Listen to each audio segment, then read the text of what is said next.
We also check the ransom payments. There are so many reports out there.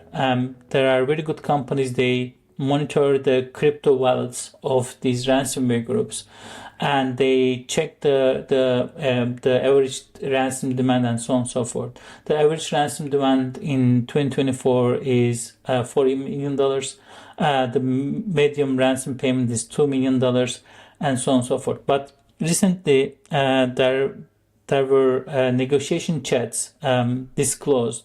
They belong to the Black Kite ransomware group, and you see that from the small companies, they even accept ransom payments around $3,000, $5,000, $10,000.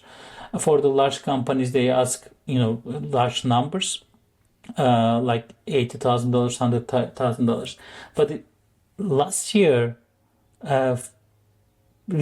on the news, we see ransom payments around $20 million, for instance. We see $5 million. They were the case last year, but this year we don't see that much, to be honest, because now the median payment in Q3, for instance, it is $110,000, right? So the ransom payments are going down.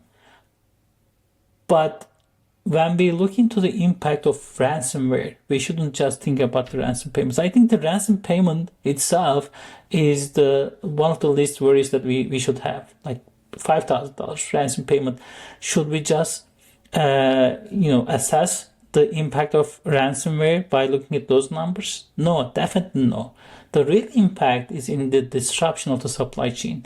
In today's world, we have more and more digitally connected systems. We have a huge supply chain all around the world that we get our goods and services. And when a company in that supply chain, maybe it's a small company, if they get disrupted, if they cannot provide the services that they should provide for a week, there's a huge disruption that causes millions of dollars to the entire industry. So we need to look into the problem from that way. And the other reason that the ransom payments are going down is these groups, again, they don't have the negotiation panels. They don't want to deal with the negotiations anymore. They just want to, put a number out there and get the money. And that works. And that's why they do not put a large money. They don't want to start from a large number and negotiate it down a small number. They put a small number right away so that they can be paid. The victims will see that number, a reasonable number to pay. So there's no panel, no support, no second email, just the demand and the clock, and they get their money. As I said, the impact of ransomware should not be assessed just by the ransomware amount. It should be assessed by the disruption it created in the supply chain. And we have seen several examples of that. And we discussed some of those examples in our third-party breach report. And I will talk some of them here, that the real impact is much more than the ransom payment. For instance, there was this provider, a software provider for the automotive industry called CDK Global. And because of the ransomware incident, more than 3,000 car dealerships, they couldn't operate, maybe for days.